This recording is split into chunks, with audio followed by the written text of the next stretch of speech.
জানো তো বন্ধুরা, একঘেয়েমি জীবন আর ভালো লাগছে না। মনে হয় মাঝে মধ্যে কোথাও বেরিয়ে পড়ি, তবে দূরে কোথাও না, কাছাকাছি। তো সেই রকমই একটা ঘটনা রাতে কালকে, এটা কালকের ভিডিও।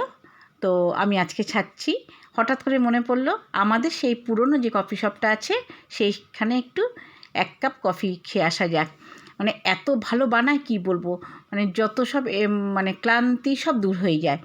তো যেই বলা সেই কাজ, বেরিয়ে পড়লাম। আর আমার তো জানোই, বাড়িতেও যা পড়ে আছি, তোমাদের সামনেও চলে আসি, আবার সেইটা পরেই চলে যাই।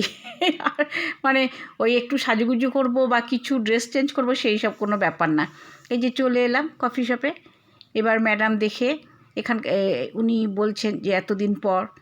আমি বললাম হ্যাঁ, অনেক দিন পরই আসা হলো। আসলে আগে মাঝে মধ্যেই যেতাম, গিয়ে কফিটা খেতাম। খুব ভালো করে কফিটা। তো এখানে শুধু কফি না, অনেক কিছুই পাওয়া যায়, স্ন্যাক্স পাওয়া যায়। তারপরে তোমার এই যে নানা ধরনের কেক, বিস্কিট, আইসক্রিম, সব কিছু। এবং এইটা কি জানো তো, পেট্রোল পাম্পের মধ্যে কিন্তু বিশাল এরিয়া জুড়ে রয়েছে এইটা। আমাকে কফি দিয়ে গেল, আমি নিয়ে নিলাম।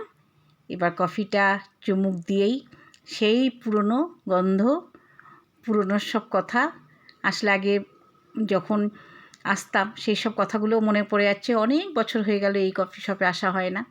তো যাই হোক, এলাম, দেখাচ্ছি সেইটাই তোমাদেরকে। এবার বেরিয়ে পড়বো কফিটা খেয়ে। তো তাই ভাবলাম যে একটু শেয়ার করি, তোমাদেরকে একটু দেখাই। দেখো, মানে কাজ করতে করতেও আমরা বেরিয়ে পড়লাম।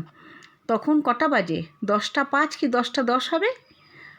উঠলো বাই তো কটক যাই, সেই অবস্থা। আমার বন্ধু বলল যাবি নাকি কফি খেতে, চল চলে যাই। তাই চলে আসলাম। এই কফি খাওয়া শেষ হলো, চলো টাটা।